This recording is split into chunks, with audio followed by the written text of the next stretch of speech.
فأعوذ بالله من الشيطان الرجيم بسم الله الرحمن الرحيم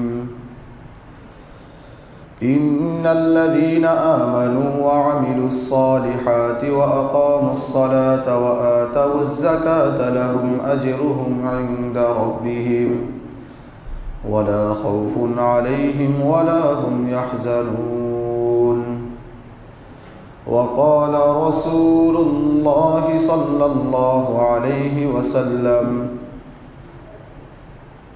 من أتاه الله مالا فلم يؤد زكاته مثل له يوم القيامة شجاعا أقرع فيطوقه يوم القيامة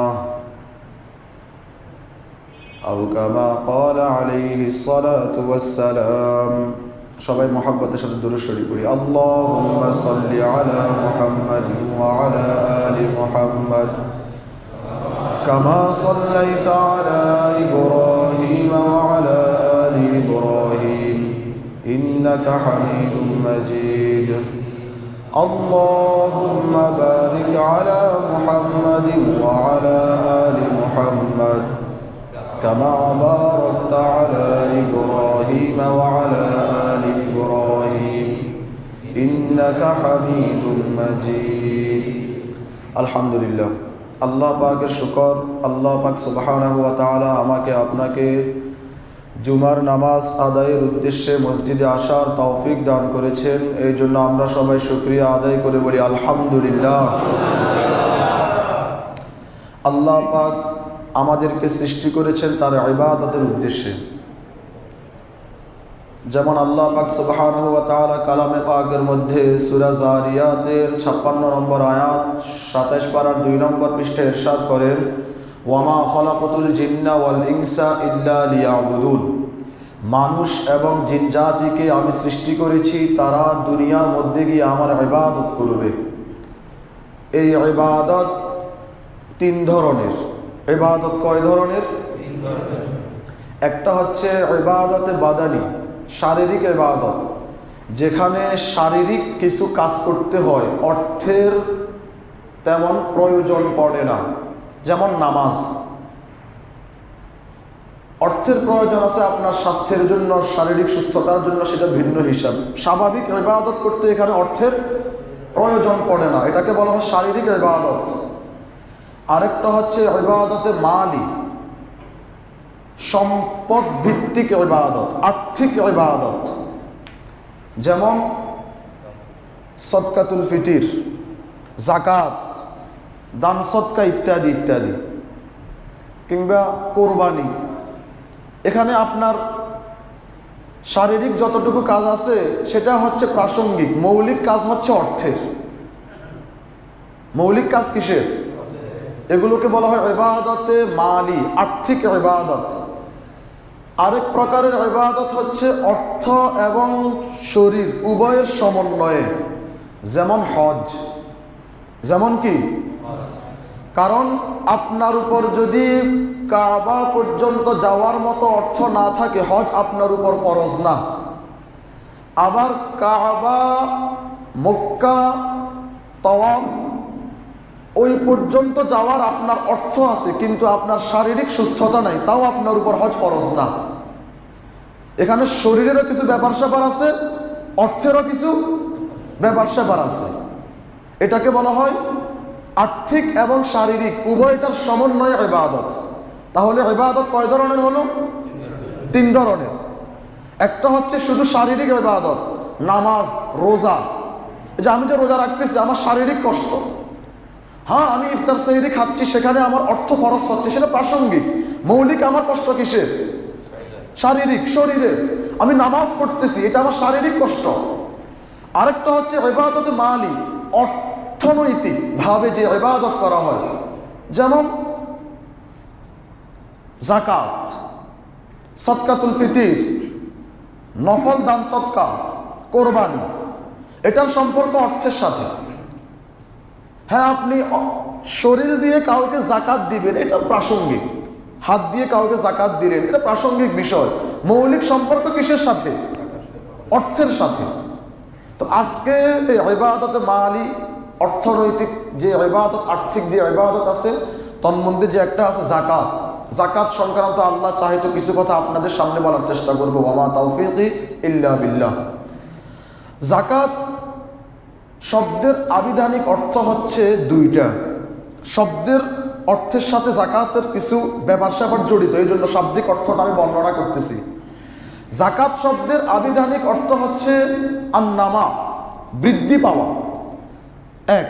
জাকাত শব্দের আবিধানিক আরেক অর্থ হচ্ছে আত্মহারত, পবিত্রতা অর্জন করা। তাহলে জাকাত শব্দের অর্থ আমরা কয়টা পেলাম? একটা হচ্ছে বৃদ্ধি পাওয়া, আরেকটা হচ্ছে পবিত্রতা অর্জন করা। এখন জাকাতকে জাকাত নাম করে কেন নামকরণ করা হয়েছে? অভিধানের দিকে তাকালেই বিষয়টা স্পষ্ট হবে। জাকাত অর্থ বৃদ্ধি পাওয়া। তাহলে জাকাত দিলে কি বৃদ্ধি পাবে? কেন জাকাতকে জাকাত বলা হয়? জাকাতকে জাকাত এই কারণেই বলা হয়, ওলামায়ে কেরাম দুইটা কারণ বিশেষভাবে বর্ণনা করছেন। একটা হচ্ছে তুনাম্মিজ আজার, আর একটা হচ্ছে তুনাম্মিল মাল। কেউ যদি জাকাত প্রদান করে, আল্লাহ পাক এর বিনিময়ে তার সওয়াবের মধ্যে অনেক পরিমাণ বৃদ্ধি দান করেন। সওয়াবের মধ্যে, নেকির মধ্যে কি হয়? বৃদ্ধি পায়। আরেকটা কারণ, জাকাতকে জাকাত এই কারণেই বলা হয়, কেউ যদি জাকাত দান করে আল্লাহ পাক তার সম্পদের মধ্যে বরকত বৃদ্ধি করে দেন। সুবহানাল্লাহ। আমি যদি জাকাত দিই, আমার সম্পদ আরো বাড়বে, কমবে না। এই বিশ্বাস আছে তো? ইনশাআল্লাহ এই বিশ্বাস থাকতে হবে।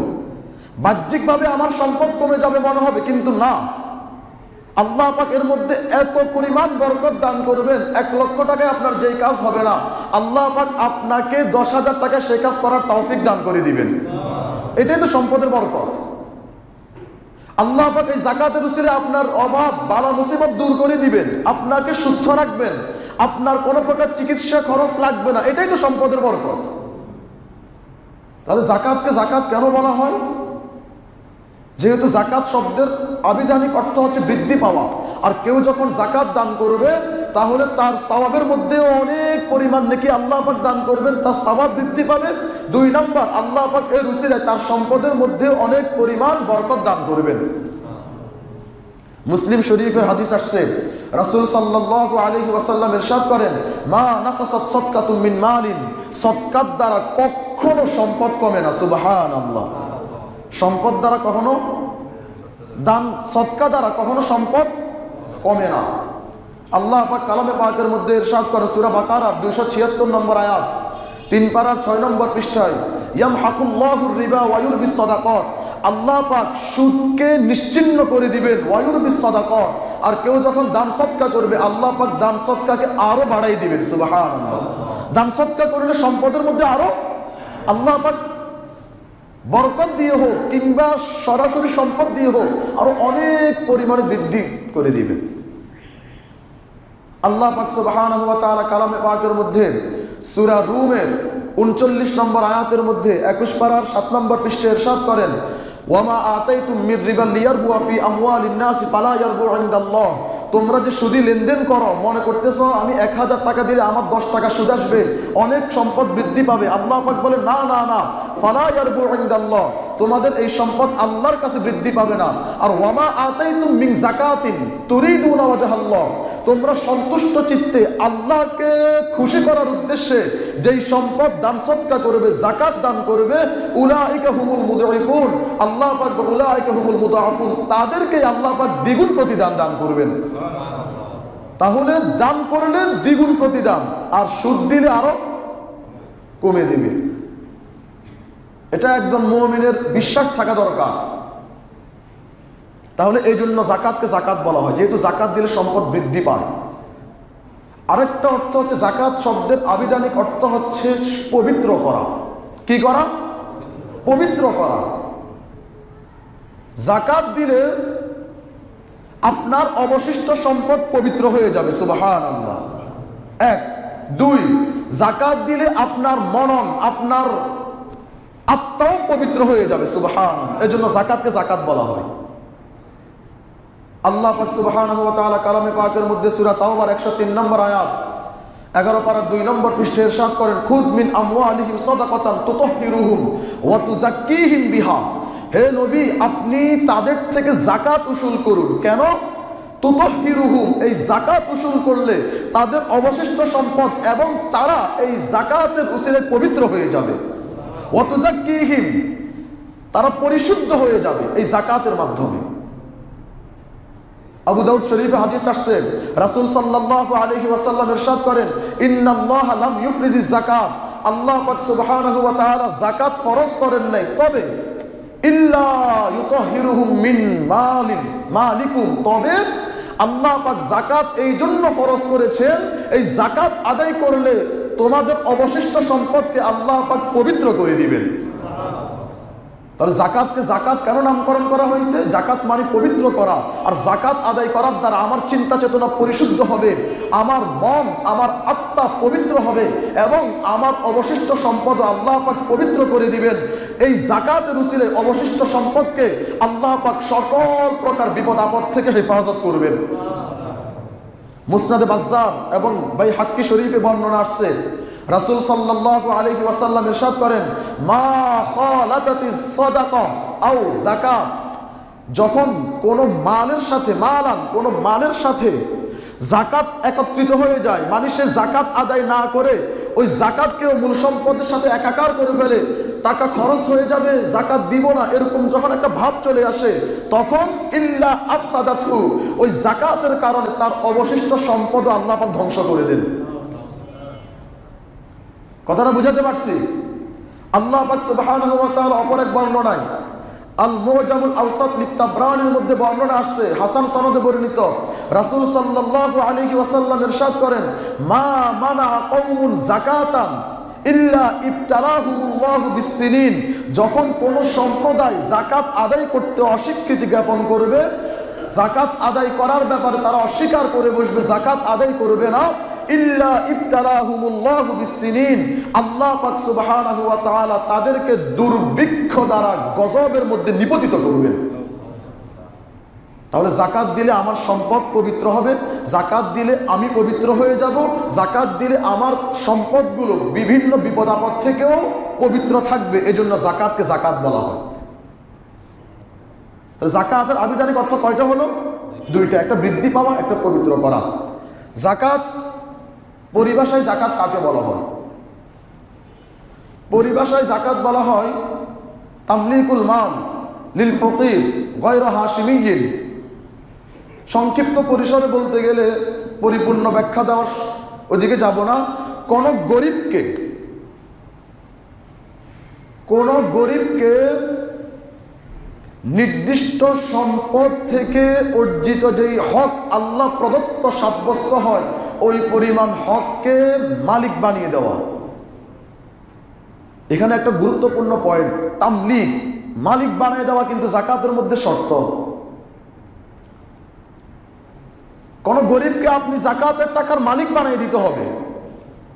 বিধায় কাউকে মালিক বানিয়ে দিলেন না, সামাজিক কোন কল্যাণমূলক কাজে আপনি খরচ করলেন, আপনার যাকাত আদায় হবে না।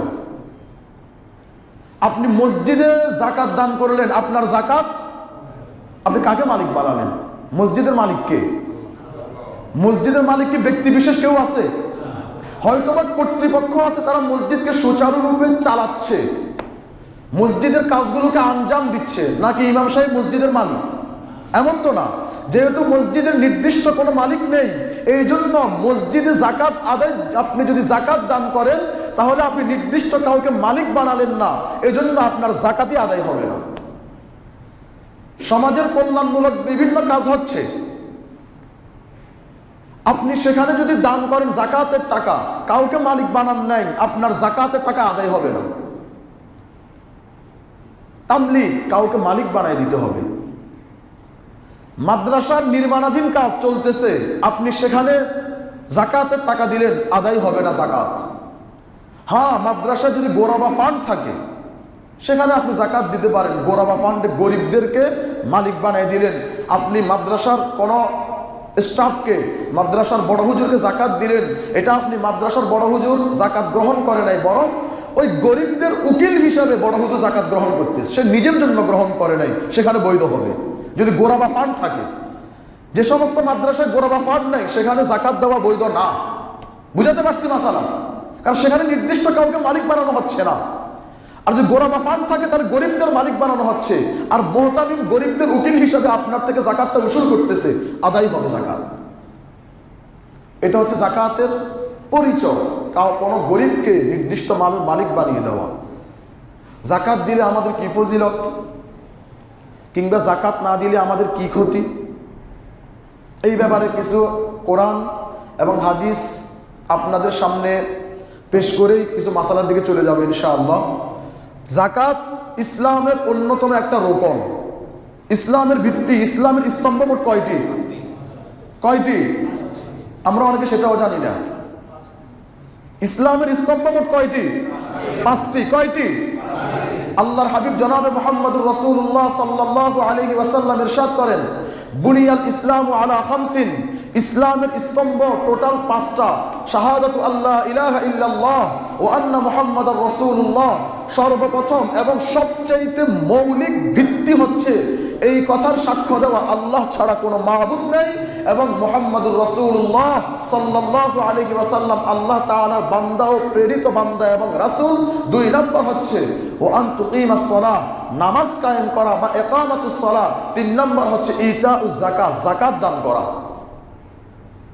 তাহলে এটা একটা ইসলামের একটা অন্যতম স্তম্ভ, ভিত্তি।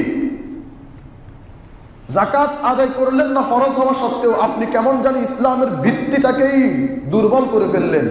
একটা ঘরের 5টা ভিত্তি, একটা হচ্ছে একবার মাঝখানের ভিত্তি, সেটা হচ্ছে লা ইলাহা ইল্লাল্লাহ মুহাম্মাদুর রাসূলুল্লাহ।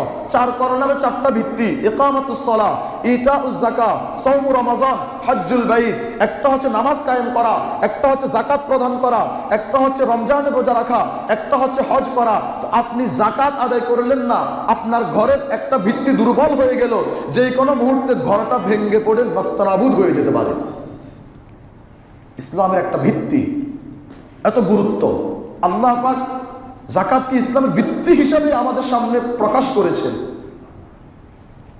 আল্লাহ পাক সুবহানাহু ওয়া তাআলা যাকাত প্রদানের ফজিলত সংক্রান্ত আলোচনা করতে গিয়ে ইরশাদ করেন সূরা বাকারা 277 নম্বর আয়াত, 3 পারার 6 নম্বর পৃষ্ঠায়, ইন্নাল্লাযীনা আমানু ওয়া আমিলুস সালিহাত ওয়া আকামুস সালাতা ওয়া আতাউজ যাকাতা লাহুম আজরুহুম ইনদা রাব্বিহিম ওয়ালা খাউফুন আলাইহিম ওয়ালা হুম ইয়াহজানুন।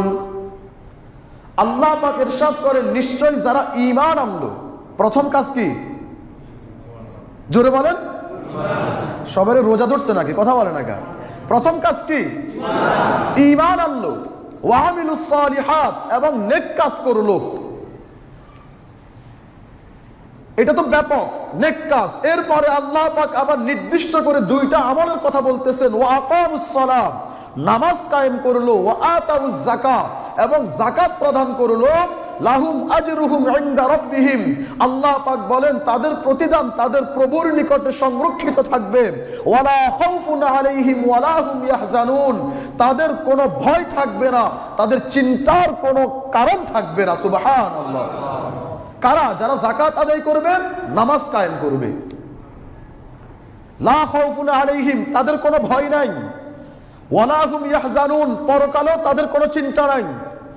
লা খাউফুন আলাইহিম ফিদ দুনিয়া ওয়ালা হুম ইয়াহজানুন ফিল আখিরাহ, দুনিয়ার মধ্যে তাদের কোনো ভয় নাই। ওয়ালা হুম ইয়াহজানুন ফিল আখিরাহ, পরকালেও তাদের কোনো চিন্তা থাকবে না। সুবহানাল্লাহ। আল্লাহ পাক সুবহানাহু ওয়া তাআলা যাকাতের ফজিলত সংক্রান্ত আলোচনা করতে গিয়ে সূরা মুমিনুনের শুরুতে বলেন, কদ আফলাহাল মুমিনুন, মুমিনরা সফল কাম। কদ আফলাহা, আফলাহা এটা অতীতকালীন শব্দ। মুমিনরা সফল হয়ে গেল, মানে মুমিনরা সফল হবে এভাবে বলে নাই। কি বলছে? সফল হয়ে গেছে, অলরেডি কনফার্ম। শুধু এখন কাজগুলো করলেই হয়েছে। মুমিনরা সফল হয়ে গেল। প্রশ্ন উত্থাপিত হলো, মুমিন কারা? আল্লাহ পাক মুমিনের বিভিন্ন সিফাত গুণাগুণ আলোচনা করলেন।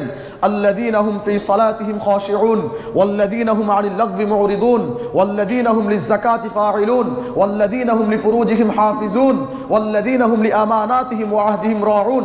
অনেকগুলো গুণাগুণ আল্লাহ পাক আলোচনা করেছেন। প্রকৃত মুমিন হচ্ছে ওরা। আল্লাহ পাক সুবহানাহু ওয়া তাআলা সেই গুণাগুণ বর্ণনা করতে গিয়ে একটা গুণ বলেন, ওয়াল্লাযীনা হুম লিয-যাকাতি ফাঈলুন। প্রকৃত মুমিনরা সফল কাম হয়ে গেল। মুমিন কারা? আল্লাযীনা হুম লিয-যাকাতি ফাঈলুন, যারা তাদের সম্পদের যাকাত আদায় করে। সুবহানাল্লাহ। এখন আবার প্রশ্ন, সফল কাম হলো মানে কি সফল কাম হলো? দুনিয়াতে তো একটা সফলতা তারা পেল, তাদের সম্পদগুলো বিভিন্ন বালা মুসিবত থেকে আল্লাহ পাক হেফাজত করবেন। দুনিয়াতে তো একটা নিশ্চয়তা তারা পেল, আল্লাহ পাক এর দ্বারা তাদের অন্তরকে পরিশুদ্ধ করবেন। দুনিয়াতে তো একটা নিশ্চিন্ত হওয়ার একটা ব্যাপার স্যাপার তারা পেল, আল্লাহ পাক সুবহানাহু ওয়া তাআলা তাদের সম্পদের মধ্যে বরকত বৃদ্ধি করবেন। তবে সফলতা, মুমিনের সফলতা দুনিয়া কেন্দ্রিক হতে পারে না। মুমিনের সফলতা হবে পরকাল কেন্দ্রিক। মুমিন দুনিয়ার সুখকে সুখ মনে করে না, মুমিন দুনিয়ার দুঃখকে দুঃখ মনে করে না। মুমিন সফল হয়ে গেল। মুমিন কারা? যারা যাকাত প্রদান করলো। প্রশ্ন উত্থাপিত হলো, সফল কাম হলো মানে কি সফল কাম হলো? আল্লাহ পাক বলেন, উলাইকা হুমুল ওয়ারিসুন আল্লাযীনা ইয়ারিসুনাল ফিরদাউস হুম ফিহা খালিদুন। মুমিন সফল কাম হয়ে গেল। মুমিন কারা? তারা যাকাত আদায় করলো। কি সফল কাম হলো?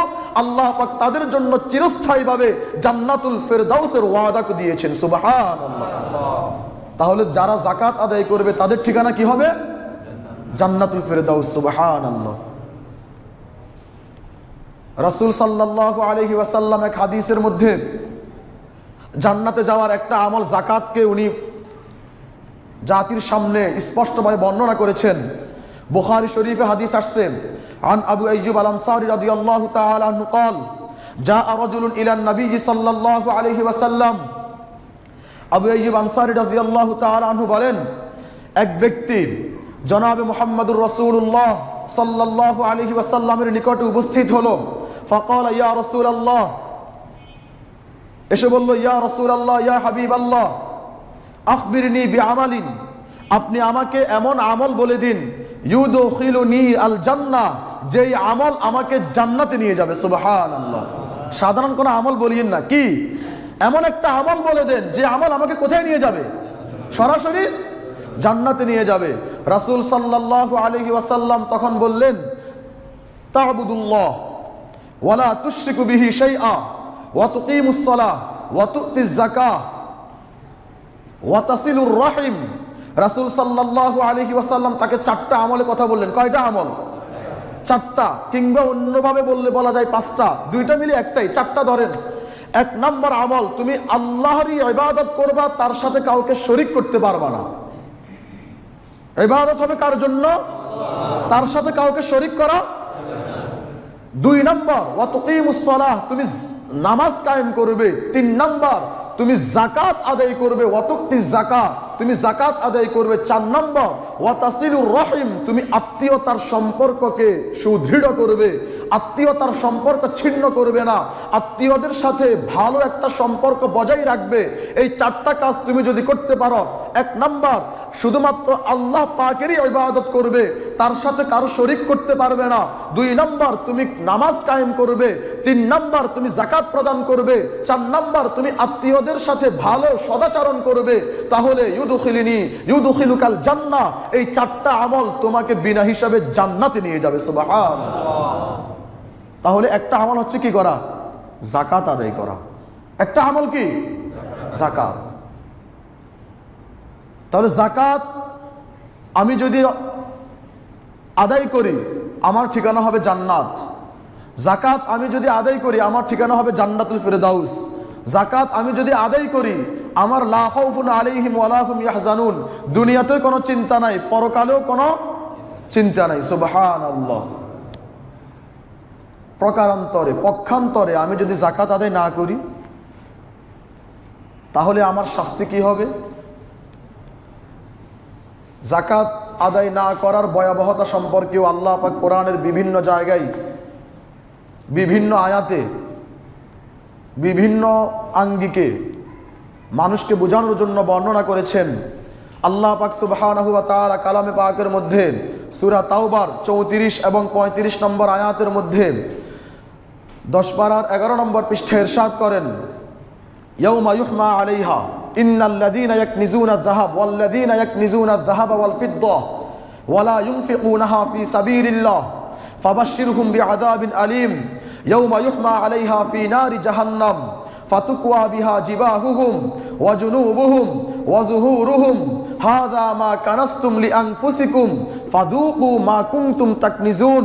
আল্লাহ পাক কালামে পাকের মধ্যে ইরশাদ করেন, যারা সম্পদকে জমা করে রাখবে, যাকাত আদায় করবে না, আল্লাহর রাহে খরচ করবে না, ইন্নাল্লাযীনা ইয়াকনিজুনা আয-যাহাবা ওয়াল ফিদ্দা, যারা স্বর্ণ রূপাকে জমা করে রাখবে, ওয়ালা ইউনফিকুনাহা ফি সাবিলিল্লাহ, আল্লাহর রাস্তায় এই স্বর্ণ রূপা যারা খরচ করবে না, ফাবাশশিরহুম বিআযাবিন আলীম, হে নবী আপনি তাদেরকে যন্ত্রণাদায়ক শাস্তির সুসংবাদ দান করুন। এটা সুসংবাদ নাকি? হ্যাঁ, কিন্তু কোরআনে কি আছে? ফাবাশশির, আপনি সুসংবাদ দিন, মানে আরো ঠেস মারাইতেছে আর কি, বুঝেন না কথা? আমরা একটা কি বলি যে একে তো শরীরে ঘা, আবার সেখানে লবণ দিচ্ছে আর কি। ফাবাশশিরহুম, তাদেরকে আপনি সুসংবাদ দান করুন, এটা সুসংবাদ নাকি? ফাবাশশিরহুম বিআযাবিন আলীম, হে নবী আপনি তাদেরকে যন্ত্রণাদায়ক শাস্তির সুসংবাদ দান করুন।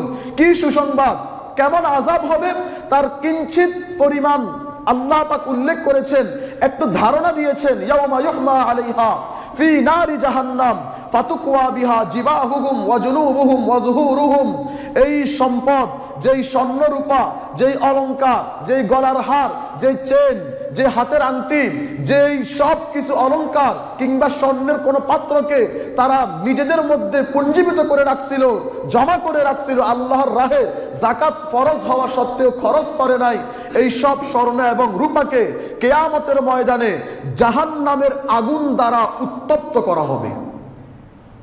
তাকে উত্তপ্ত করবে না, যে যাকাত আদায় করে না তাকে করবে না, কাকে উত্তপ্ত করবে? সম্পদকে। এরপর ফাতুকওয়া বিহা জিবাহুহুম ওয়া জুনুবুহুম ওয়া যুহুরুহুম, আল্লাহ পাক এই জাহান্নামের আগুন দ্বারা এই স্বর্ণ রূপাকে উত্তপ্ত করে, গরম করে তার কপালে, পিঠে, পেটে সেকা দিতে থাকবেন। নাউযুবিল্লাহ, সহ্য হবে নাকি? নারুকুম জুসউম মিন সাবঈনা জুসআম মিন নারি জাহান্নাম, মুসলিম শরীফের বর্ণনা আসছে দুনিয়ার আগুনের চেয়েও 70 গুণ তেজের আগুন হবে জাহান্নামের আগুন। কয় গুণ? জোরে বলেন। 70 গুণ। সেই 70 গুণ তেজের আগুনে সেই আপনার স্বর্ণ এবং রূপাকে আল্লাহ পাক উত্তপ্ত করে ওই উত্তপ্ত স্বর্ণ এবং রূপা দ্বারা আপনার গায়ের ভিতর দাগ দিতে থাকবে। দাগ দিবে আর বলবে, ফেরেশতারা বলবে, হাদা মা কানাসতুম লিআনফুসিকুম ফাযুকু মা কুনতুম তাকনিজুন, এই যে আজকে তোমাকে যে দাগানো হচ্ছে এগুলো ভিন্ন কোনো বস্তু না। হাদা মা কানাসতুম লিআনফুসিকুম, ওই যে এগুলো ওই বস্তু যেগুলো তুমি যাকাত ফরজ হওয়া সত্ত্বেও না দিয়ে জমা করে রাখছিলা, ওই সম্পদ দ্বারা এখন তোমাকে সাকা দেওয়া হচ্ছে। মা কুনতুম তাকনিজুন ফাযুকু, সুতরাং সম্পদ জমা করার মজা কি এখন খুব ভালোভাবে স্বাদ তার গ্রহণ করে নাও। যাকাত। রাসূল সাল্লাল্লাহু আলাইহি ওয়াসাল্লাম এক হাদিসের মধ্যে ইরশাদ করেন, বুখারী শরীফে আসছে, মান আতাহুল্লাহু মালান, আল্লাহ পাক যাদেরকে যাকাত ফরজ হওয়া পরিমাণ সম্পদ দান করেছেন। এই যে ভাই সম্পদের মালিক আমি হলাম, আল্লাহ পাক যদি ইচ্ছা না করতেন আমি কি সম্পদের মালিক হতে পারতাম? এজন্য আল্লাহ পাক মান আতাহুল্লাহু মালান, আল্লাহ পাক যাকে সম্পদ দান করছেন, কারণ এই সম্পদ সে তো বাহুবলে অর্জন করতে পারে নাই। কোরআনের মধ্যে জায়গায় জায়গায় বলছে মা রাযাকনাহুম ইউনফিকুন, আমি যেটা তোকে রিজিক দিছি সেখান থেকে তুই খরচ কর। তো বাহুবলে তো সম্পদ অর্জন করতে পারো নাই, আমি আল্লাহ তোমাকে রিজিক দিয়েছি, সে আমার রিজিক থেকে খরচ করবে, সেখানে আবার কৃপণতা কেন? তো মান আতাহুল্লাহু মালান, আল্লাহ পাক যাদেরকে সম্পদ দান করেছেন, যাকাত ফরজ হওয়া পরিমাণ সম্পদ তার ছিল, ওয়ালাম ইউআদ্দি যাকাতাহু, এরপরও সেই সম্পদের যাকাত আদায় করে নাই, মুসতিরা লাহু ইয়াউমাল কিয়ামাতি শুজাআন আকরা, আল্লাহ পাক তার এই সম্পদকে একটা বিষধর সাপে পরিণত করবেন। কিসে পরিণত করবেন? বিষধর এক সাপ হয়ে যাবে তার সম্পদ। অতঃপর ফায়ুতাওয়াকুহু, এই সাপ আল্লাহ পাক তার গলার মধ্যে পেঁচাই দিবেন, নাউযুবিল্লাহ। সুম্মা ইয়াখুযু বিলিহজিমাতাইহি আই বিশিদকাইহি, আর এই সাপ বিষধর সাপ, কিন্তু সাধারণ কোনো সাপ না। দুনিয়ার বিষ আর পরকালের সাপের বিষ কিন্তু এক না। দুনিয়ার সাপ যেগুলো বিষধর, সেগুলো কামড় দিলেও তো মানুষ বিষক্রিয়া মারা যায়, বেশিক্ষণ বাঁচে না। আর দুনিয়ার সাপ কি সাপ? এর থেকেও বেশি বিষধর সাপ হবে কোন সাপ? পরকালের যেই সাপ।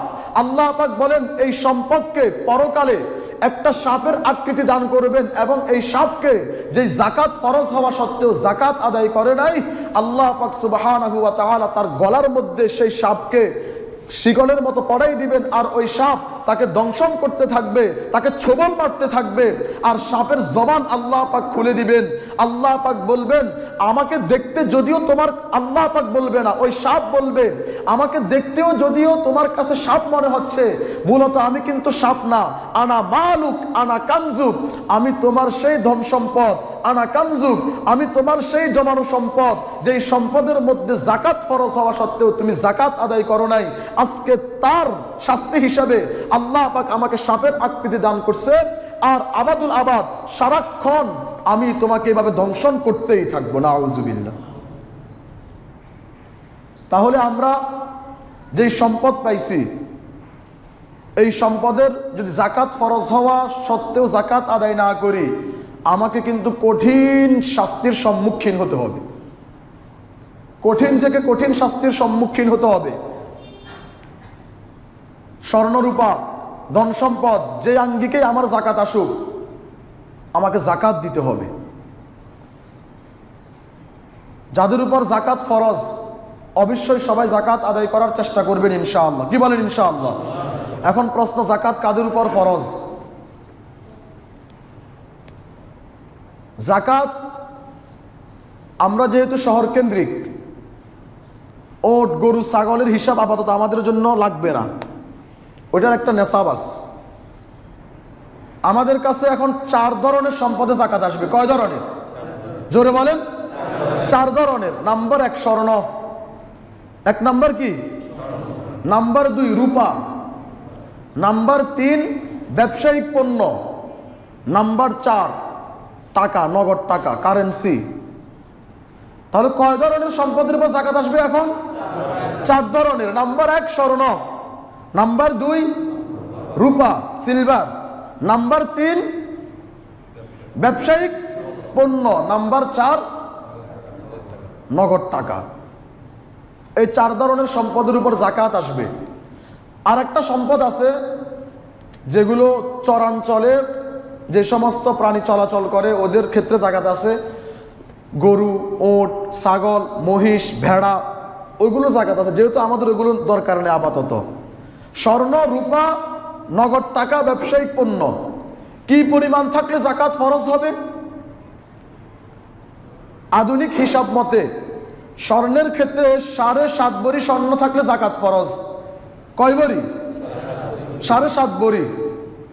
7.5 ভরি স্বর্ণ থাকলে যাকাত ফরজ। এবার এই স্বর্ণ পাত্র আকারে হোক, স্বর্ণ চাক আকারে হোক, স্বর্ণ অলংকার আকারে হোক, যে সমস্ত মা বোনরা অলংকার ব্যবহার করে, এক এক ফ্যামিলির মহিলারা আছে 7.5 ভরির উপরে স্বর্ণ আছে, আছে না? বহু আছে, অনেক। কানের দুল, নাকের ফুল, হাতের চুড়ি, গলার বেড়ি সব আছে। 7.5 ভরি পার হয়ে যায়। আর 7.5 ভরি কি, অনেকে 10 ভরির উপর 20 ভরিও আছে। স্বর্ণের অলংকার এর উপরে কি, যদি 7.5 ভরির উপরে চলে যায় যাকাত ফরজ। জোরে বলেন যাকাত ফরজ। মা বোনদেরকে জানাই দিবেন। আবু দাউদ তিরমিজি শরীফে বর্ণনা আসছে, আন্না ইমরাতান আতাতিন নবী সাল্লাল্লাহু আলাইহি ওয়াসাল্লাম ওয়া মাআহা ইবনাতুন, এক মহিলা রাসূল সাল্লাল্লাহু আলাইহি ওয়াসাল্লামের দরবারে আসলো, তার সাথে তার এক মেয়ে ছিল। ওয়াফি ইয়াদি ইবনাতিহা সিওয়ারান মিন যাহাবিন গালিজিন, ওই মহিলার হাতে মোটা দুইটা স্বর্ণের চুড়ি ছিল। কি ছিল? চুড়ি অলংকার না, স্বর্ণের চুড়ি ছিল। فقال النبي صلى الله عليه وسلم أتعطينا زكاتهما, রাসূল সাল্লাল্লাহু আলাইহি ওয়াসাল্লাম জিজ্ঞেস করলেন তুমি কি এই চুড়ির যাকাত দিয়েছো? ফাকালাত লা, মহিলা বলল না আমি তো এই চুড়ির এই অলংকারের যাকাত দিই নাই। তখন রাসূল সাল্লাল্লাহু আলাইহি ওয়াসাল্লাম ইরশাদ করলেন আয়ুসাউবিরু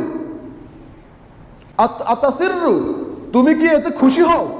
আন ইউসাউবিরাকুমুল্লাহ ইয়াউমাল কিয়ামাতি বিসিওয়ারান মিন নারিন, যে আল্লাহ পাক সুবহানাহু ওয়া তাআলা তোমাকে পরকালে এই যে দুইটা চুড়ির তুমি যাকাত প্রদান করো না, এর বিনিময়ে জাহান্নামের আগুনের তৈরি দুইটা চুড়ি তোমার হাতে পড়াই দিবেন। তুমি কি এতে সন্তুষ্ট? সে ভয় পেয়ে গেল। লা ইয়া রাসূলুল্লাহ, সাথে সাথে হাত থেকে চুড়িগুলো খুলে বলল ফালিল্লাহি আযজা ওয়া জাল্লা ওয়া লিরাসূলিহি, আমি আমার দোনো চুড়ি আল্লাহ এবং আল্লাহর রাসূলের জন্য দান করে দিলাম। সুবহানাল্লাহ। তাহলে যে সমস্ত অলংকার স্বর্ণের আছে যদি 7.5 ভরির উপরে হয় যাকাত দিতে হবে, অন্যথায় এই সম্পদ কিয়ামতের ময়দানে যেটা চুড়ি থাকবে চুড়ি আকারে জাহান্নামের আগুনের চুড়ি আপনার হাতে পড়বে, যেটা হার থাকবে জাহান্নামের আগুনের হার আপনার গলায় পরিয়ে দেওয়া হবে, যেটা কানের যদি কোনো অলংকার থাকে জাহান্নামের আগুনের অলংকার আপনার কানের ভিতরে পরিয়ে দেওয়া হবে, যদি নাকের কোনো অলংকার থাকে জাহান্নামের অলংকার জাহান্নামের আগুনের তৈরি অলংকার আপনার নাকে পরিয়ে দেওয়া হবে। স্বর্ণের ক্ষেত্রে 7.5 ভরি। কয় ভরি? 7.5 ভরি। দ্বিতীয় হচ্ছে রূপা। রূপার ক্ষেত্রে 52.5 তোলা। নেসাব কতটুকু? 52 তোলা। 52.5 তোলা রূপা যদি কারো কাছে থাকে, সে যদি যাকাত আদায় না করে তাহলে সে একটা কবিরা গুনাহ করবে, এটাই তাকে জাহান্নামে নিয়ে যাওয়ার জন্য যথেষ্ট। আবু দাউদ শরীফে বর্ণনা আসছে عن عائشة رضي الله تعالى عنها قالت, أما زن عائشة صديقة رضي الله تعالى عنها বলেন دخل علي النبي صلى الله عليه وسلم, একদিন আমার রুমে নবী করিম সাল্লাল্লাহু আলাইহি ওয়াসাল্লাম প্রবেশ করলেন। ওয়াফি ইয়াদি ফাতাফাতান, আমার হাতে মিন ওয়ারিকিন, রূপার একটা অলংকার ছিল। রূপার কিসের? রাসূল সাল্লাল্লাহু আলাইহি ওয়াসাল্লাম বলেন মা হাদা ইয়া আয়েশা, আয়েশা এটা কি? তখন আম্মা জান আয়েশা বললেন ইয়া রাসূলুল্লাহ ইয়া হাবিবাল্লাহ সানাতুহা, আমি এই রূপার অলংকারটাকে বানালাম লি তুজাইয়িনা লাক, যাতে করে আমি লি উজাইয়িনা লাক, আমি আপনার জন্য সাজসজ্জা করতে পারি। মহিলারা সাজবে কার জন্য? কার জন্য? নাকি মার্কেটে যাওয়ার জন্য? কার জন্য সাজবে?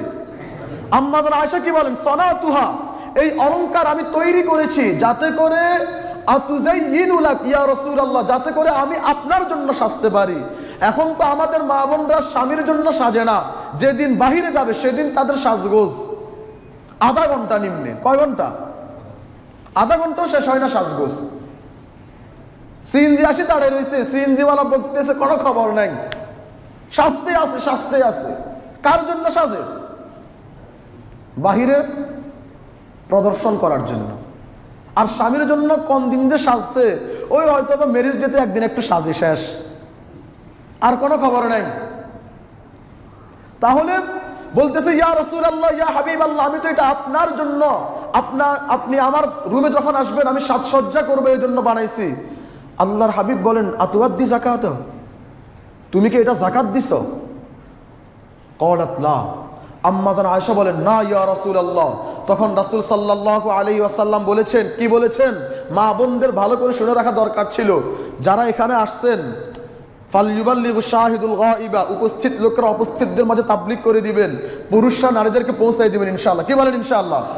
আল্লাহর হাবিব বলেন হে আয়েশা হিয়া হাসবুকি মিনান নার, এই যে একটা অলংকার পড়ছো যার যাকাত তুমি আদায় করো নাই, হিয়া হাসবুকি মিনান নার, তোমাকে জাহান্নামে নিয়ে যাওয়ার জন্য এই একটা অলংকারই যথেষ্ট।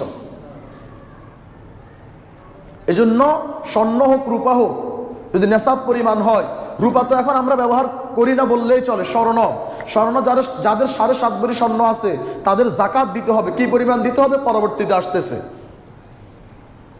2 রূপা। 3 ব্যবসায়িক পণ্য, যারা ব্যবসা বাণিজ্য করতেছেন ব্যবসায়িক পণ্যের উপর জাকাত আসবে। আবু দাউদ শরীফে বর্ণনা আসছে, আন সামুরাত ইবনে জুনদুব রাদিয়াল্লাহু তাআলা আনহু قال ان النبي صلى الله عليه وسلم ان نأمرنا بالصدقه। রাসূল সাল্লাল্লাহু আলাইহি ওয়াসাল্লাম আমাদেরকে ওই সম্পদের যাকাত দিতে বলছেন, নুইদ্দু বিল বাই', যেই সম্পদ আমরা ব্যবসায়িক পণ্য হিসেবে গণনা করতাম, যেই সম্পদকে আমরা ব্যবসায়িক পণ্য মনে করি, ওই ব্যবসায়িক পণ্যের যাকাত দেওয়ার জন্য আল্লাহর হাবিব আমাদেরকে আদেশ করেছেন। ব্যবসায়িক পণ্যের যাকাত লাগবে। যারা ব্যবসা বাণিজ্য করতেছে তার দোকানের মধ্যে কি পরিমাণ মাল রয়েছে। আবার এখানে বুঝেন, একটা হচ্ছে ব্যবসায়িক পণ্য, আরেকটা হচ্ছে ব্যবসায়িক পণ্য রাখার জন্য বিভিন্ন আসবাবপত্র। যেমন আমি ব্যবসা করতেছি, ব্যবসায়িক পণ্য রাখার জন্য আমার তাক আছে না? তাক। আমি ব্যবসা করতেছি, ব্যবসায়িক পণ্য রাখার জন্য আমার ফ্রিজ আছে না? এগুলোর উপরে যাকাত আসবে না। আমি শিল্প কলকারখানার মালিক, আমি কাপড়ের কারখানার মালিক, কাপড় বানানোর জন্য আমার কিছু মেশিনারিজ আছে না? আমি ঔষধ কোম্পানির মালিক, ঔষধ বানানোর জন্য আমার কিছু মেশিনারিজ আছে না? ওই মেশিনের উপর যাকাত আসবে না। আমি ফ্যান কোম্পানির মালিক, ফ্যান বানানোর জন্য আমার কিছু মেশিনারিজ আছে না? ওই মেশিনারিজের উপর আসবে না। তবে যে পণ্য যেগুলো আমি বিক্রি করি ওই সমস্ত পণ্য আমার হিসাব করতে হবে। যদি 7.5 ভরি স্বর্ণ কিংবা 52 তোলা রূপার সমপরিমাণ তার মূল্য হয়ে যায়, তাহলে ওই ব্যবসায়িক পণ্যের উপর যাকাত দেওয়া ফরজ। এই ক্ষেত্রে একটা জটিলতা, কঠিন জটিলতা। টাকার ক্ষেত্রে আর ব্যবসায়িক পণ্যের ক্ষেত্রে আমি নেশাব কোনটাকে ধরবো, স্বর্ণের মূল্য না রূপার মূল্য? আমি যদি 7.5 ভরি স্বর্ণের দাম ধরি, এখন স্বর্ণের ভরি কত করে? 70,000, 7 7 49, তার মানে প্রায় 5 লক্ষ টাকার উপরে। 5 লাখ 7 7 49, 4,90,000, 4,90,000, আরো আছে 35,000, 5,25,000 টাকা। আমি যদি স্বর্ণের হিসাব করি আর আমি যদি রূপার হিসাব করি, মাত্র 50,000। রূপার ভরি কত করে? 1,000 করে। কত করে? 1,000 করে। তো 1,000 করে যদি ধরি, 52 তোলা রূপার দাম কত? 52,000। তাহলে আমার কাছে যদি ব্যবসায়িক পণ্য 52,000 পরিমাণ টাকার বা 52,000 টাকা পরিমাণ যদি ব্যবসায়িক পণ্য থাকে, আমার উপর যাকাত ফরজ। আর যদি রূপার স্বর্ণের হিসাব ধরি, তাহলে আমার কাছে 5,25,000 টাকা থাকলে, 25,000 টাকার পণ্য থাকলে যাকাত ফরজ। আমি এখন কোনটাকে ধরবো? বিশাল প্যাচ। এই মাসালা ওলামা ইকরাম একটু দ্বিমত আছে। তবে সতর্কতা, তাকওয়া এবং অনেকের মতে ওয়াজিব, যেটার হিসাব করলে আগে ভাগে যাকাত আসবে সেটা ধরা, যাতে করে গরিবের ফায়দা। তাহলে তো মরছে সবাই। 50,000 টাকার পণ্য থাকলে কি হয়ে যেতেছে। আবার অনেকে এইদিকে তাকাই বলছে, না, বর্তমানে যেহেতু রূপার মূল্য একদম কমে গেছে, এখন রূপার ঠ্যাঙ্গার মূল্য সমান, লাকড়ির মূল্য সমান হয়ে গেছে, এজন্য এখন রূপার মূল্য না ধরে এখন স্বর্ণটাকে আমরা মূল ধরবো। 7.5 ভরি স্বর্ণের সমপরিমাণ মূল্যের যদি পণ্য থাকে তাহলে যাকাত ফরজ হবে। বাকি তাকওয়া হচ্ছে কোনটা? কমটা তথা রূপার ধরা। তাহলে যার কাছে 5,25,000, ধরেন 5 লাখ টাকার ব্যবসায়িক পণ্য আছে, তার উপর কি হবে? যাকাত। আর সতর্কতা, তাকওয়া, অনেকের মতে এটাও ওয়াজিব, যার কাছে এখন বর্তমানে 50,000 টাকার সমপরিমাণ মূল্যের ধন সম্পদ ব্যবসায়িক পণ্য থাকবে, যাকাত ফরজ। এগুলো একটা। 4 নম্বর টাকা। এখন স্বর্ণ রূপা যা থাকে না থাকে, ব্যবসায়িক পণ্য যা থাকে না থাকে, ব্যাংক অ্যাকাউন্ট মাশাআল্লাহ সবারই আছে। বুঝেন না কথা? সুদী অ্যাকাউন্ট হোক, কারেন্ট অ্যাকাউন্ট হোক, ইসলামিক মাইন্ডের অ্যাকাউন্ট হোক, মোটামুটি অ্যাকাউন্ট সবারই আছে। এখন একবারে নিম্ন শ্রেণী থেকে শুরু করে একবার উচ্চ শ্রেণীর সবারই মোটামুটি কি থাকে? ব্যাংকে একটা অ্যাকাউন্ট থাকে। আরে একটা অ্যাকাউন্ট না, কয়েক ব্যাংকে একটা একটা করে কয়েকটা আছে, খোঁজ নিয়ে দেখেন। তো টাকার ক্ষেত্রে কি বিধান? ওই আগের বিধান। স্বর্ণের হিসাব করলে 5 লাখ টাকা থাকলে যাকাত ফরজ, আর রূপার হিসাব করলে 50,000 টাকা থাকলেও কি যাকাত ফরজ। যদি এই পরিমাণ টাকা থাকে, তবে ভালো করে বুঝবেন, শুধু টাকা থাকলেই হবে না, আমার কাছে ব্যবসায়িক পণ্য থাকলেই হবে না, আমার কাছে স্বর্ণের অলংকার থাকলেই হবে না, আমার কাছে রূপার অলংকার থাকলেই হবে না।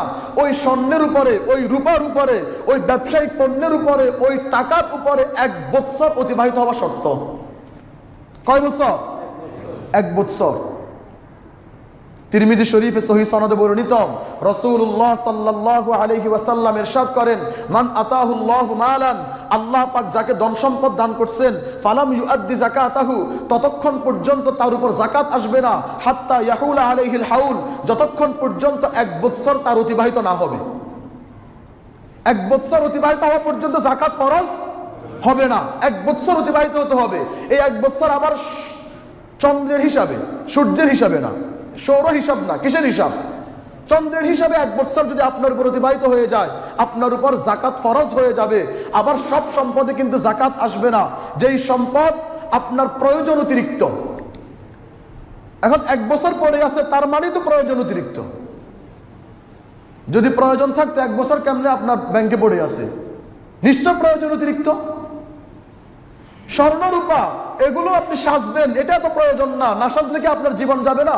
এটা বলতেই প্রয়োজন অতিরিক্ত। ব্যবসায়িক পণ্য যেটা আপনার পুরা বৎসর থাকে, এটা বুঝতে হবে আপনার প্রয়োজন অতিরিক্ত, এর দ্বারা আপনি লাভ করতেছেন।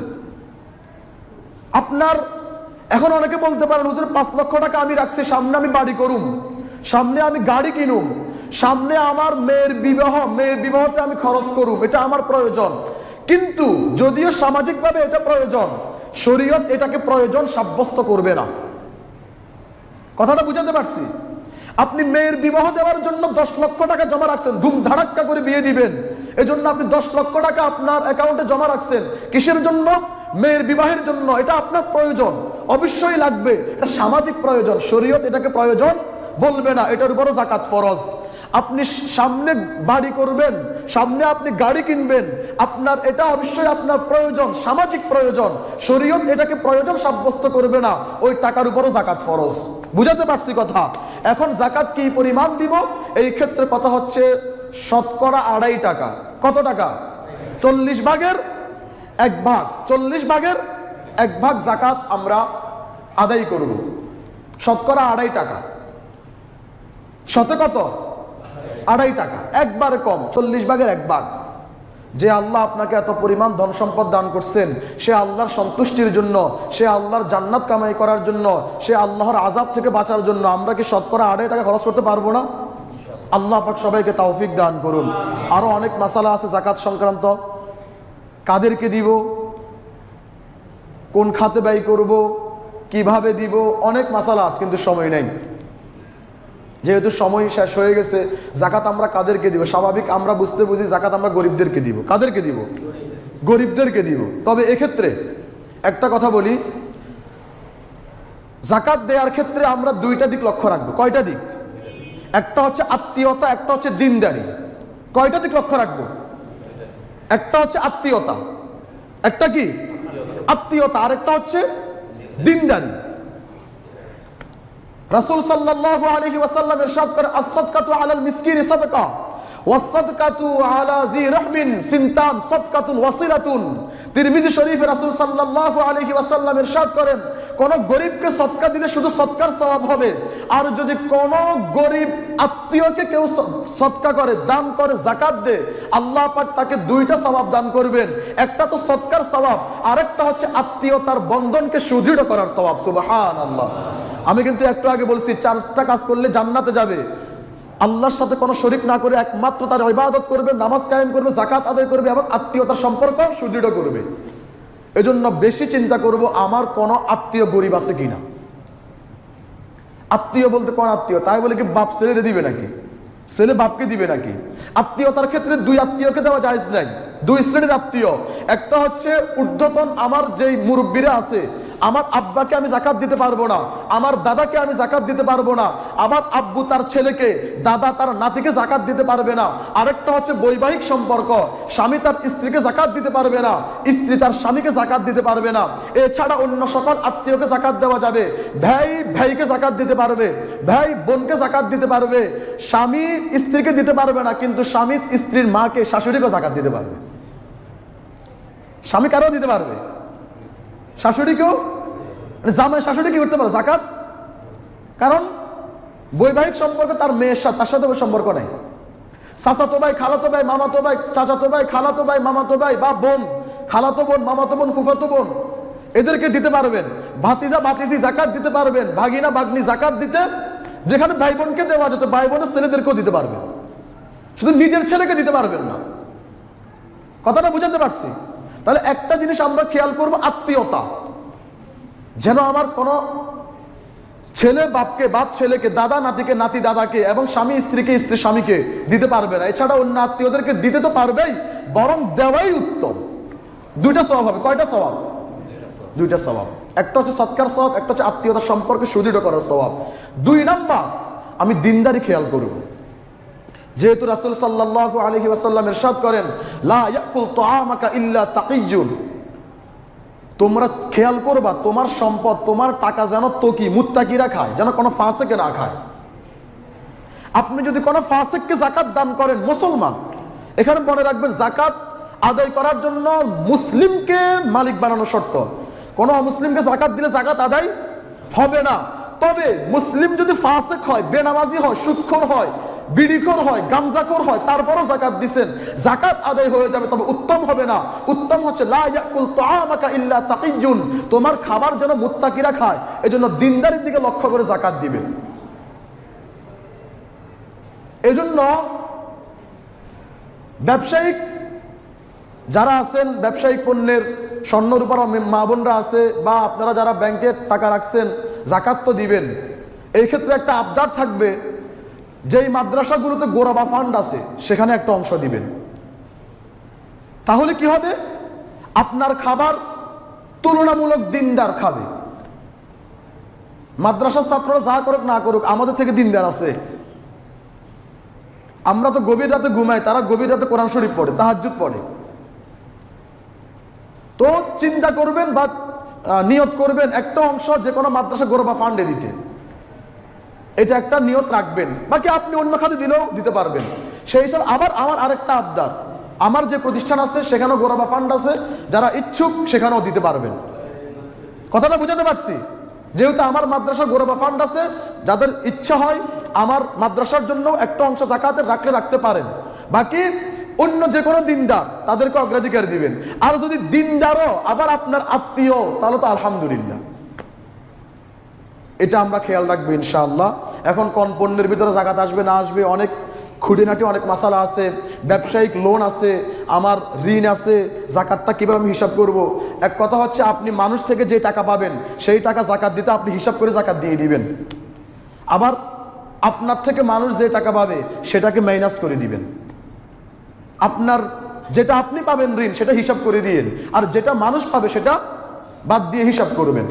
যারা ব্যবসায়ী আছে, কাস্টমার থেকে যে টাকা পাবে যাকাত দিতে সেটা হিসাব করবে, আবার মহাজনরা তার থেকে যে টাকা পাবে সেটা সে মাইনাস করে দিবে।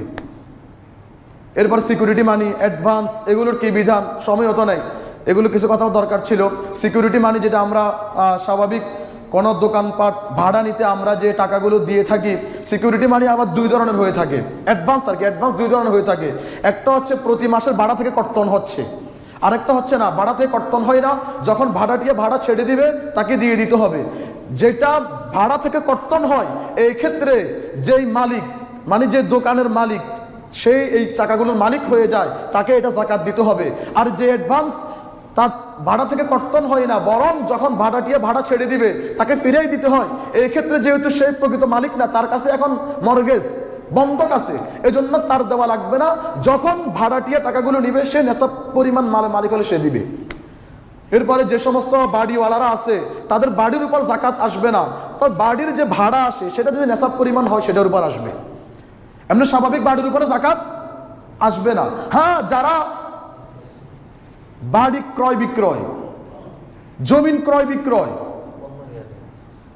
এগুলো করে, তাদের ওই জমিটা কিন্তু ব্যবসায়িক পণ্য, ওই জমির উপর কিন্তু আসবে। তাদের ওই বাড়িটা কিন্তু ব্যবসায়িক পণ্য, ওই জমির ওই বাড়ির উপরে আসবে। ওরা যদি যাকাত দেয়, পৃথিবীতে আর গরিব থাকবে না। যারা জমি ক্রয় বিক্রয়ের সাথে জড়িত, তার ওই জমিটা কিন্তু ব্যবসায়িক পণ্য। আর এমনি স্বাভাবিক আমরা যে সমস্ত বাড়ি বানাই ভাড়া দেওয়ার জন্য, এক ফ্ল্যাটে অথবা নিজেরা আসি, এক ফ্লোরে নিজেরা থাকি, উপরে ফ্লোরটা ভাড়া দিচ্ছি, এই সমস্ত বাড়ির উপরে জাকাত আসবে না। বা আমার বাড়ি একটাতে আমি আসি, আরেকটা পুরোটাই আমি ভাড়া দিচ্ছি, ওই বাড়ির উপরে জাকাত আসবে না, ওই বাড়ির ভাড়ার উপরে জাকাত আসবে। এরপরে আরো কিছু কথা আছে যে ঋণ যে আমরা বাদ দিব। এখন আপনার কাছে স্ত্রী মোহরানা পাবে 10 লাখ, সেটা বাদ যাবে কিনা? সেই ক্ষেত্রে মাসালা হচ্ছে, আপনি যদি নিয়ত করেন এই বছর আমি স্ত্রীর কি করুম, মোহরানা আদায় করুম, তাহলে এই বছর আপনি ঋণ হিসেবে বাদ দিতে পারবেন। আপনার এই বছর আদায় করার নিয়ত নাই, ঋণ হিসাবে সেটা বাদ যাবে না। কথাটা বুঝাতে পারছি? আপনি আদায় করার নিয়ত করবেন না, জাকাতও দিবেন না, এত সুযোগ ইসলাম আপনাকে দিবে না। হ্যাঁ, আপনি যদি এই বছর আদায় করার নিয়ত করেন, স্ত্রীর ঋণটাও, মোহরটাও আপনার ঋণযোগ্য হয়ে যাবে, আপনি সেটাকে আপনার সম্পদ থেকে মাইনাস করতে পারবেন, বাদ দিতে পারবেন। এরপরে প্রভিডেন্ট ফান্ড যাদের আছে বা যারা শেয়ার ক্রয় বিক্রয় করেন তাদের কি বিধান, সেখানে জাকাত কিভাবে আসবে না আসবে, অনেক মাসালা আছে। যতটুকু বলছি আলহামদুলিল্লাহ, যদি কারো আরো কিছু জানার থাকে সেটা জেনে নেবেন। মৌলিকভাবে কথা হচ্ছে, স্বর্ণ, রূপা, ব্যবসায়িক পণ্য, টাকা, এগুলোর উপর জাকাত আসে। কি পরিমাণ সম্পদ থাকলে জাকাত আসে? স্বর্ণের ক্ষেত্রে 7.5 ভরি, রূপার ক্ষেত্রে 52.5 তোলা, টাকা এবং ব্যবসায়িক পণ্যের ক্ষেত্রে যদি রূপার হিসাব করি তাহলে 52.5 তোলা রূপার দাম, তথা প্রায় 50 বা 52 হাজার টাকা হলে হয়ে যায়। আর যদি স্বর্ণের হিসাব করি তাহলে 5 লক্ষ টাকা। এবার আপনারা যে হিসাবে দেন এটা আমরা খেয়াল রাখবো। আর এই জাকাত দেওয়ার ক্ষেত্রে আমরা গরিব দেখে দেখে জাকাত দিব। জাকাত দেওয়ার ক্ষেত্রে আরেকটা মাসালা বলে দিই, শাড়ি মাড়ি না কিনে দিয়ে ডাইরেক্ট টাকা দিয়ে দেন। এখন তো দোকানে জাকাতের শাড়ি পাওয়া যায়, জাকাতের লুঙ্গি পাওয়া যায়, এটা খুব খারাপ। একজনকে 500 টাকার একটা শাড়ি দিলেন, একবার পরিধান করে আর পরিধান করা যায় না, কি দরকার? তাকে আপনি ডাইরেক্ট টাকাই দেন। তাহলে সে তার ঘরে খাবার না, সে শাড়ি দিয়ে কি করবে মিয়া? এই জন্য উত্তম হচ্ছে কি দেওয়া, ডাইরেক্ট টাকা দিয়ে দেন। এসব শাড়ি লুঙ্গির দরকার নেই। আর যে শাড়ি লুঙ্গি এত নিম্নমানের, এগুলো পরিধান করারও কোনো ব্যবস্থা থাকে না, 1-2 বার ধুইলেই সব শেষ। আল্লাহ পাক আমাদের সবাইকে যে কথাগুলো বলছি আমলযোগ্য কথাগুলোর উপর আমল করার তৌফিক দান করুন। নেশাব পরিমাণ সম্পদ 1 বছর থাকতে হবে, এটা আপনি যখন ওযু করতে গেছেন তখন বলছিলাম। নেশাব পরিমাণ সম্পদ 1 বছর থাকতে হবে, আমি হাদিসে বলছি, তিরমিজি। বাকি একটা কথা মনে রাখেন, আপনার কাছে আজকের রমজানের 10 রমজানে নেশাব পরিমাণ সম্পদ আপনার কাছে চলে আসছে, 5 লক্ষ টাকা চলে আসছে। এরপরে বছরের মাঝখানে যে কিছু সম্পদ আসতেছে, আরো 1 লক্ষ টাকা যোগ হয়েছে, ওইটার ক্ষেত্রে আর নেশাব পরিমাণ হওয়ার 1 বছর হওয়া জরুরি না। তাহলে কঠিন হয়ে যাবে, আপনি প্রতিদিন 1 বছর হিসাব করতে হবে, কঠিন হয়ে যাবে না। নেশাব পরিমাণ সম্পদ যখন হয়ে গেছে, ওইটাকে আপনি মূল ধরে বছরের মাঝখানে যে কম বেশ হয়েছে সেটার হিসাব করার দরকার নেই। ওই যে আজকে রমজানের 10 তারিখে 1442 হিজরির রমজানের 10 তারিখে আপনি 5 লক্ষ টাকার মালিক হয়েছেন, 1443 হিজরির 10 রমজান আপনার কাছে কি পরিমাণ সম্পদ আছে সবগুলো একসাথে হিসাব হবে। আপনি বলতে পারেন, আমি তো ওই বছর 5 লক্ষ টাকার মালিক ছিলাম, এখন তো আমি 10 লক্ষ টাকার মালিক, আমার বাকি 5 লাখের উপর তো 1 বছর অতিবাহিত হয় নাই। না, সেটা হবে না। যেহেতু নেশাব পরিমাণ মালের মালিক হয়ে গেছেন, বাকি যে সম্পদগুলো বছরের মাঝখানে যোগ হয়েছে আপনার সম্পদের সাথে মিলছে, সেগুলোর ক্ষেত্রে আর বছর পরিমাণ হিসাব করার দরকার নেই। বরং যদি হিসাব করতে যান অনেক জটিলতা তৈরি হয়ে যাবে। কেমনে হিসাব করবেন? প্রতিদিন আবার শুধু হিসাব লাগাও। এজন্য যেদিন নেশাব পরিমাণ মালের মালিক হয়ে গেছেন সেদিন থেকে 1 বছর পরে আপনার জাকাত ফরজ। ওই দিন কি পরিমাণ সম্পদ আছে সেটাই ধর্তব্য। ওই দিন কম হোক বেশ হোক, যদি নেশাব পরিমাণ থাকে সবগুলো সম্পদের 1 বছর হয়ে গেছে ধর্তব্য হবে, জাকাত ফরজ হয়ে যাবে। আল্লাহ পাক আমাদের সবাইকে আমলযোগ্য কথাগুলোর উপর আমল করার তৌফিক দান করুন। আল্লাহর সন্তুষ্টির উদ্দেশ্যে যাদের উপর জাকাত ফরজ, পুঙ্খানু হিসাব করে জাকাত আদায় করার তৌফিক দান করুন। অনেকে জাকাত আদায় করে দিলাম আর কি, হিসাব ঠিক মতো করে না, এমন করবেন না। কোনো আলেমের শরণাপন্ন হয়ে আপনার কাছে যে আলেম বিশ্বস্ত, আপনার কাছে যে আলেম বিশ্বস্ত, যে আলেমের প্রতি আপনি শ্রদ্ধাশীল, যে আলেমের প্রতি আপনি ভরসা করতে পারেন, ওই আলেমের কাছে আপনার পরিপূর্ণ সম্পদের ডিটেলস একবারে A to Z পেশ করেন। আমার ঋণ এত, আমার পাওনা এত, আমার সম্পদ এত, আমার ইনকাম এত, এখন আমার জাকাত কত। অনেকে জাকাতের নাম কাও আসছে 10-20 হাজার টাকা দিয়ে দিচ্ছে, শুধু জাকাত দিয়ে দিছি, জাকাত আসছে 1 লাখ টাকা, 10-20 হাজার টাকা দিকা কি জাকাত দিয়ে দিছি, এটা হবে না। পুঙ্খানু হিসাব করবেন। আরেকটা কথা, হারাম মালের উপরে জাকাত আসে না, কারণ হারাম মাল তো এমনিই সদকা করে দেওয়া আছে, আর কেমনে আসবে। যাক, আল্লাহ পাক আমাদের সবাইকে যে কথাগুলো বলছি, স্বর্ণের বিক্রয় মূল্য আর ক্রয় মূল্য এক্ষেত্রে কোনটা ধর্তব্য? হ্যাঁ, সুন্দর একটা প্রশ্ন। স্বর্ণের, আপনি যদি একটা স্বর্ণ দোকানে বিক্রি করতে যান, আপনাকে তারা দিবে 50,000 টাকা, কিনতে গেলে 70,000 টাকা। কোনটা ধর্তব্য? ক্রয় মূল্য ধর্তব্য। আপনি যেটা ক্রয় করবেন, বিক্রয় মূল্য না। আপনার কাছে মনে করেন 7.5 ভরি স্বর্ণ আছে, ক্রয় মূল্য যদি আপনি ধরেন তাহলে আপনার টাকার পরিমাণ হয় 5,25,000, আর আপনি যদি বিক্রয় মূল্য ধরেন আপনার দাম হবে আরো কম, মনে করেন 4 লাখ। তাহলে আপনি কত টাকা আপনার কাছে আছে, কি পরিমাণ, 40 ভাগের 1 ভাগ দিতে হবে না? এখন আপনি কি 5,25,000কে হিসাব ধরে 40 ভাগ করবেন, নাকি 4 লাখকে হিসাব করে 40 ভাগ করবেন? এক্ষেত্রে মাসালা হচ্ছে বিক্রয় মূল্য। আপনি যেটা ক্রয় করবেন, আর অর্থাৎ জুয়েলারি যেটা বিক্রি করবে, ক্রেতারা যেটা ক্রয় করবে, ওই ক্রয় মূল্য ধর্তব্য। বুঝাতে পারছি? আবার মনে করেন স্বর্ণের দাম বিভিন্ন জায়গায় বিভিন্ন রেট, তাহলে যেখানে সম্পদ সেখানে ধর্তব্য। আল্লাহ পাক আমাদের সবাইকে কথাগুলোর উপর আমল করার তৌফিক দান করুন।